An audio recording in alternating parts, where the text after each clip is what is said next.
Hey there everyone, this is Zeta once again with another game of Starcraft 2 for you. This will be a Terran versus Protoss on Metalopolis.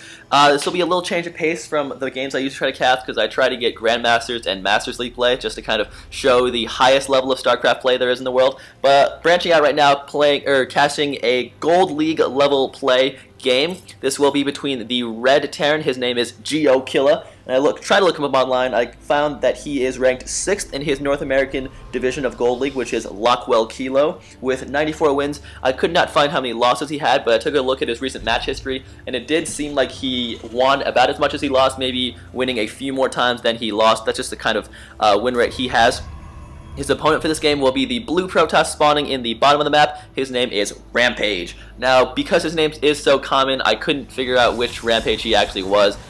In the North American servers alone, there are 5 players named Rampage in the Gold League, so not sure which one that is, but suffice it to say, Rampage is a gold level Protoss player. Looking at the APM tab, this does show you that it is not quite the highest level of play because they have 35 and 18 APM respectively. But of course, nothing wrong with that. A lot of people think that APM is directly correlated to how good you are. Of course, it isn't completely, a direct relation. Of course, higher APM means that you can do more at once, but it doesn't mean just because you have a high APM that you're using it very well. You can have 300 actions per minute, but if you're just clicking in the corner of the map, you're not going to be very effective. Just to show you, APM doesn't entirely mean how good you are, but of course the more APM you have, the more potential you have to be very good at this game. Just clearing that up. Also, while I am casting this Gold League level play, I want to let you guys know, if you have any replays you want to send my way, feel free to do so. I will link my email in the description of this video. Also, just to kind of verbally say it, it is Eta Zeta SC2, and I say SC2 is actually just the letters and the number. It isn't StarCraft 2. That was taken somehow. I'm not sure why, but I mean, it is Eta Zeta SC2 at gmail.com, so definitely feel free to send replays my way, and I will try my best to cast them to the best of my ability.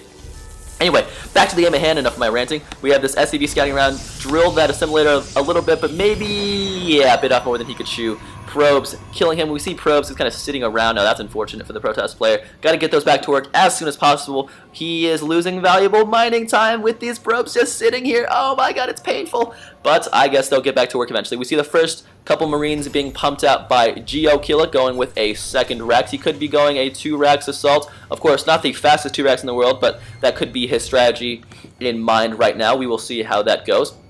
In the Protoss player's base, we see a second gateway going down along with a cybernetics core. That cyber core is about to warp in. There it is. Probably going to research warp gate as soon as possible. Yep, there it goes. Popping that and also chrono boosting it for kicker.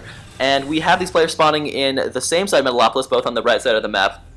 A little fun fact about when you spawn in these locations, it is a very short run distance. You just go down this ramp, up this way, up this small road, and boom, you're at your opponent's main. It's a very short rush distance, which probably will come into play in this game as both players are looking, at least the Terran player is looking to be pretty aggressive in the early game, building 3 Rex. Could be going 3 Rex expand, or could just be going 3 Rex, 1 with a reactor, 2 with tech labs, and getting a Marine Marauder ball to push into his opponent's main, going for that timing attack. We will see what happens there. We see 2 gateways for the Protoss player, both building a Stalker right now, so he will have 1 Zealot and 2 Stalkers when those finish. Just a little bit of personal preference. I would get a Sentry right now, just because, I mean, your opponent might be going something like a 3 Rex, which this Terran is, and then you'll have force fields, because the sooner you get a Sentry out, or multiple Sentries, you will be able to have those Sentries building up energy the entire time, and when the attack does happen, you'll be able to have more force fields at your disposal to block out that ramp or to split up the army in half. We do see a 4th barracks coming in for the Terran player, so he is going all sorts of aggressive right now, not even thinking about expanding anytime soon, just mining minerals and 1 refinery worth of gas, getting a bunch of barracks up going sim. I am getting a call right now. I will have to pause this. I will be right back. Well, the National Diabetic Association just called to see if I was diabetic. Spoiler alert, I am not diabetic. So, back to StarCraft, we see a small contingency of Marines and 1 Marauder being built by the Terran player. Of course, 4 racks going to be hard at work, 2 with reactors, 2 with tech labs, going to be pumping out those units, trying to get the right timing for an attack. We see the Protoss player setting up a proxy pylon closer to his opponent's base, so he's also thinking of pushing out. So both players with his 4 gate now warping in. In this game, we do see both players slipping a little bit in their build orders, but I mean, that's to be expected. This is gold level play. These aren't Masters or Grandmasters level players. But a 4-gate going up against a 4 barracks, so both players going all sorts of aggressive, both players going to be butting heads. This is pretty much the recipe for a base trade if the armies happen to glide past one another without seeing each other.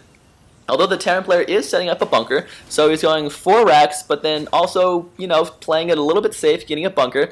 Kind of strange play, but of course, what are you going to do? He's doing what he wants to, and that is good for him. While the Protoss player has 10 Stalkers and more Zealots warping in.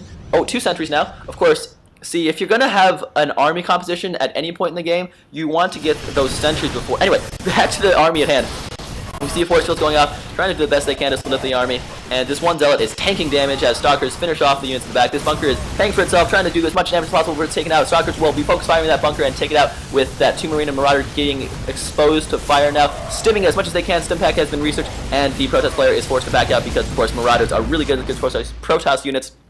Alright, what I was trying to say earlier is that if you're going to have a composition of just, say, some number of Stalkers, Zealots, and Sentries, you'll want to warp in those Sentries first because that gives them time to accumulate energy. As we see another small little engagement, the Terran player kind of mistimed his stim and the drugs wore off just as he got into the Protoss player's face, which is always awkward. I mean, when you do drugs in preparation for a battle and then the drugs wear off right as the battle starts, I imagine that's not something you want to write home about. Of course, those Marines and Marauders won't be writing home to anyone as they have died and gone to Marine Marauder Heaven or maybe Marine Marauder Purgatory because they did do drugs, which is not a good thing. Don't do drugs, kids. We have these Stalkers go. A little bit of anger on the part of geokilla. His 4 racks not going as well as he had hoped.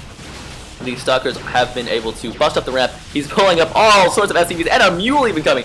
Oh, you do not want to be on the receiving end of a mule's attack, because if you are, then you're playing some sort of custom map, probably, because mules don't have attacks. We have the SCVs pretty much wiped out. Looking at the units lost tab, we have, well, 5 workers killed, but a lot of mining time lost by pulling all those SCVs off of the mineral line. Although he was successfully able to repel that assault for now, although this proxy pylon remains, allowing the Protoss player to warp in more units. These Zealots just kind of, you know, jaunting up ahead, seeing if there are anything in the way of armies, and they will get some bullets and grenades to the face. They will die, but they've given their Stalkers valuable time to just kind of pick apart this Marine Marauders composition. Now that the Terran player is in pretty deep trouble, I'm not sure why he just scanned that, because, I mean, these units are visible by the units he already has right here. But at any rate, he has done that and is now in great danger of Protoss units being all up in his base, taking out his units, shooting them in the face as they spawn, and of course he is forced to GG just as this Marine was forced to GG in a burst of light and blood and gore and guts, and just not a great day all around if you were a member of geokilla's army. Because, well, you probably died if you were a member of geokilla's army. And in that game, I think what we saw was both players going a pretty aggressive opening. The Terran player deciding to go 4 racks, and the Protoss player going a 4 gateway quick rush. The Protoss player was able to establish a proxy pylon and warp in units close to the front line, and the Terran player just wasn't able to defend against the attack that commenced from there, and the Protoss player was able to overwhelm his opponent. So good game by both players. An interesting foray into the realm of Gold League. I enjoyed that. I hope you guys enjoyed that too. And as always, I hope you guys are, you know, liking these videos. And if you are, please subscribe. I would validate what I'm doing. And at the same time, if you have any casts or any replays that you want me to cast, send them my way at my email. It will be linked in the description, and I will do my best to do so. All right, see you guys next time.